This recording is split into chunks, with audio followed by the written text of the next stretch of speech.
અડાલજમાં લૂંટ with murder કેસમાં મોટા સમાચાર। સાયકો કિલર વિપુલ પરમારનું મોત। પોલીસ સાથેની અથડામણમાં મોત। પોલીસની રિવોલ્વર છીનવીને તેણે હુમલાનો પ્રયાસ કર્યો હતો। પોલીસની જવાબી કાર્યવાહીમાં મોત થયું। રિકન્સ્ટ્રક્શન દરમિયાન ફાયરિંગ થયાની ઘટના બની। સંવાદદાતા ગીતા મહેતા લાઈવ જોડાઈ ગયા છે, તેમની પાસેથી વધુ વિગતો લઈશું। ગીતા, શું અપડેટ તમારી પાસે?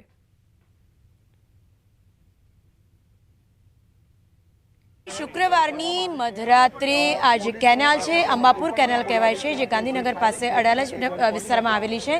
આ કેનાલ પાસે એક યુવક અને યુવતી હતા અને યુવક અને યુવતી વાતો કરી રહ્યા હતા। તે દરમિયાન એક સાયકો કિલર ત્યાં પહોંચ્યો અને 12 જેટલા છરીના ઘા મારીને યુવકને મોતને ઘાટ ઉતારી દીધો।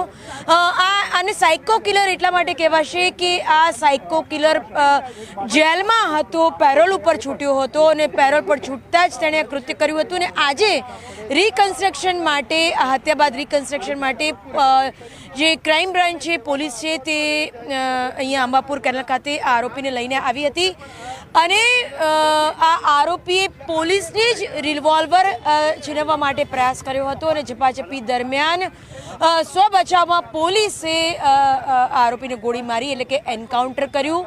આ આરોપી સાયકો કિલર ગણાય છે, વિપુલ પરમાર તેનું નામ છે। શુક્રવારે મધરાત્રે એક યુવક અને યુવતી અહીંયા વાત કરતા હતા અને યુવક અને યુવતીથી ખીજાઈને આ સાયકો કિલરે યુવકને 12 જેટલા છરીના ઘા મારીને તેને મોતને ઘાટ ઉતાર્યો હતો। અગાઉ પણ આ પ્રકારની હત્યાઓ આ સાયકો કિલર કરી ચૂક્યો હતો અને એ જ પેટર્ન સાથે આ કિલરે હત્યા કરી છે। હું આપને જણાવવા માંગીશ કે પેરોલ પર છૂટ્યો હતો, પરંતુ જેલમાં રહેવા છતાં પણ આ જે કિલર છે તેની માનસિકતા નહોતી બદલાઈ, કારણ કે તેના જીવનમાં એક પ્રકાર એવી ઘટના ઘટી હતી કે તેનો જે પ્રેમ હતો, તેની પ્રેમિકાએ તેને દગો દીધો હતો અને તેને આઘાત લાગ્યો હતો અને માટે જ તે જેટલા પણ પ્રેમિકા કે પ્રેમીને જોતો હતો, આ પ્રકારે એકાંતમાં વાતો કરતા, ચર્ચા કરતા અથવા તો એકાંતપણો મારતા જોતો હતો, તેઓને તેનો શિકાર બનાવતો હતો। હાલ એફએસએલની જે ટીમ છે તે અહીંયા પહોંચી છે। આજ બ્રિજ આપ જોઈ શકો છો, ત્યાં એફએસએલની ટીમ થોડી ક્ષણો પહેલાં જ પહોંચી છે અને રિકન્સ્ટ્રક્શન જ્યાં થઈ રહ્યું હતું ને જ્યાં આરોપીનું એન્કાઉન્ટર કરવામાં આવ્યું છે ત્યાં એફએસએલ જઈને તપાસના નમૂના લેશે અને વધુ વિગતો બાદમાં એફએસએલ દ્વારા જ તેના રિપોર્ટ થકી જાહેર કરવામાં આવશે। જી, પર હુમલાનો પ્રયાસ કર્યો હતો અને તે દરમિયાન સેલ્ફ ડિફેન્સના ભાગરૂપે પોલીસે તેને ગોળી મારી।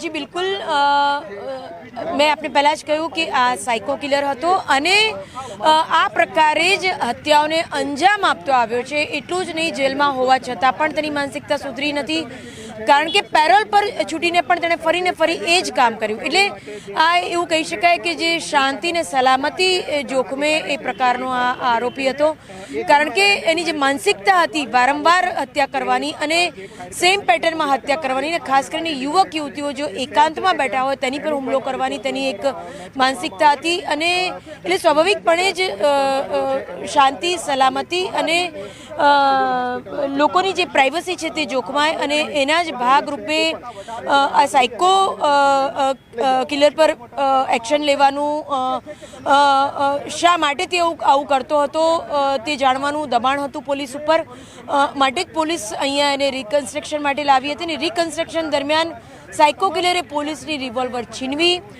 એ રિવોલ્વર છીનવવા જતાં જ પોલીસે તેની પર ફાયરિંગ કર્યું, એટલે એવું કહી શકાય કે પોલીસે એન્કાઉન્ટર કર્યું આ આરોપીનું। ઘટના સ્થળે જ તેનું મોત થયું। એક પોલીસ પણ ઈજાગ્રસ્ત થયો છે આ ઝપાઝપી દરમિયાન।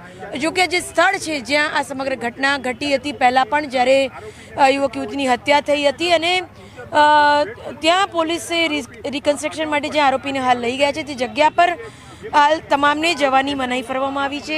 એફએસએલની ટીમ ચોક્કસ ત્યાં પહોંચી છે, પરંતુ બાકી સામાન્ય પબ્લિકથી લઈને મીડિયા માટે આ રસ્તો જે છે તે પ્રતિબંધિત કરવામાં આવ્યો છે। જી, થોડા સમય બાદ બની શકે કે પોલીસ આ અંગે પ્રેસ કોન્ફરન્સ કરે અને જાણકારી આપે કે આખરે શું બન્યું હતું, કારણ કે લોકોની પણ માંગ હતી કે આ સાયકો કિલર છે એ યુગલો પર જ ટાર્ગેટ કરતો હતો, એટલે તેનું એન્કાઉન્ટર થવું જોઈએ એવી લોક માંગ હતી અને તે લોક માંગ હવે ક્યાંક ને ક્યાંક સંતોષાઈ છે।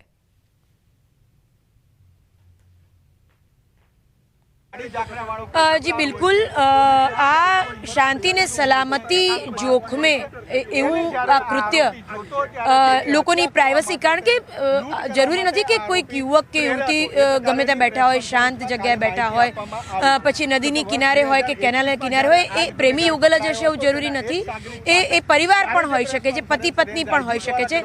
પરંતુ સાયકો કિલરની માનસિકતા એવી હતી કે જ્યારે પણ કોઈ પણ યુવક યુવતીને એકલા જુએ, જ્યારે પણ ખાસ કરીને નિર્જન સ્થળ કહો કે શાંતિ ભર્યા સ્થળ કહો કે એકાંત ભર્યા સ્થળ કહો, ત્યાંથી જુએ ત્યાં તે હુમલા કરતો હતો.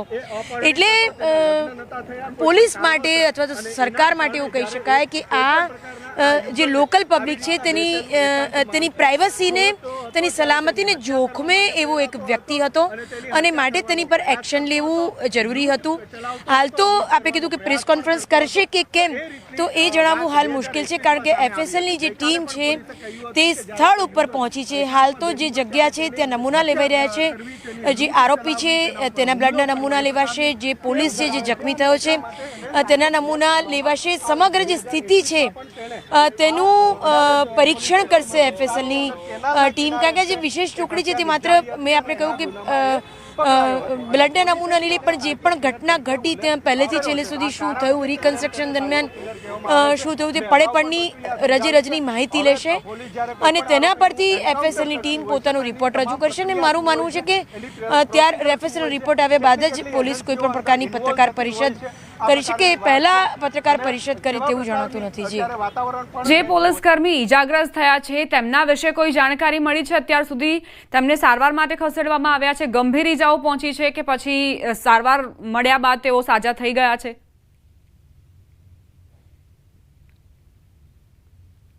રહ્યું છે કે હાલ જે લાશ છે તેને પણ પોસ્ટમોર્ટમ માટે સિવિલ જે ગાંધીનગર સિવિલ છે ત્યાં લઈ જવામાં આવશે અને સાથે સાથે જે ઈજાગ્રસ્ત છે તેને તો પ્રાથમિક સારવાર અપાઈ છે, પણ તેને પણ સિવિલમાં દાખલ કરવામાં આવશે. જી ગીતા, અત્યારે તપાસ કઈ દિશામાં આગળ વધી રહી છે? કારણ કે અમે જોઈ શકીએ છીએ તમારી પાછળ પોલીસની એક ગાડી છે અને થોડે દૂર કેટલાક માણસો જોવા મળી રહ્યા છે. એ ઘટનાને લઈને તમે કંઈક એલેબોરેટ કરી શકો?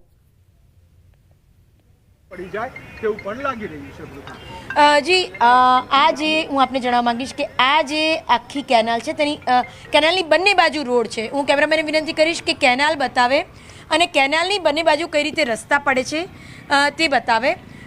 આપ જુઓ છો આ વચ્ચોવચ્ચ પાણી છે, પાણીની બંને બાજુ આ જે કેનાલ છે વચ્ચોવચ્ચ જે છે તે કેનાલ છે અને જમણી અને ડાબી બાજુ રોડ છે.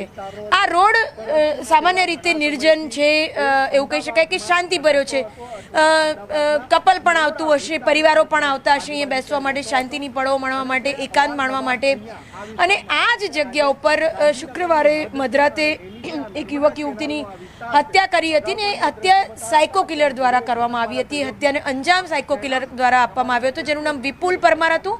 અને વિપુલ પરમાર પહેલી હત્યા નથી કરી તેણે આ અગાઉ પણ ઘણી બધી હત્યાઓ કરી છે અને એની પેટર્ન સેમ રહી છે. કારણ કે સૂત્રોનું માનીએ તો તેની પોતાની જિંદગીમાં એક એવો બનાવ બન્યો હતો કે તેની પ્રેમિકાએ તેને દગો આપ્યો હતો ને ત્યારથી તેના મગજમાં આ પ્રકારે પ્રેમી પંખીડાઓ પર હુમલા કરવાની એક માનસિકતા બની ગઈ હતી અને આ જ પેટર્નમાં તેણે ઘણી બધી હત્યાઓ કરી હતી.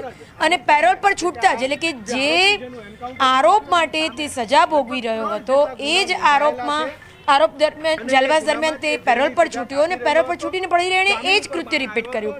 એટલે કે જે આરોપસર, જે ગુનાસર તે જેલમાં હતો એ જ પ્રકારનો ગુનો પેરોલ પર છૂટીને તેણે ફરી આચર્યો, હત્યા કરી. એટલે એવું માની શકાય કે આ રસ્તો કે આ જગ્યા કે આ સલામતી કે સુરક્ષા કોઈને બાપની નથી. એકાંતપણો માણવી એ ગુનો નથી. પછી એ સામાન્ય યુવક યુવતી હોય, પરિવાર હોય, પરિણીત યુગલ હોય કે કુંવારું યુગલ હોય.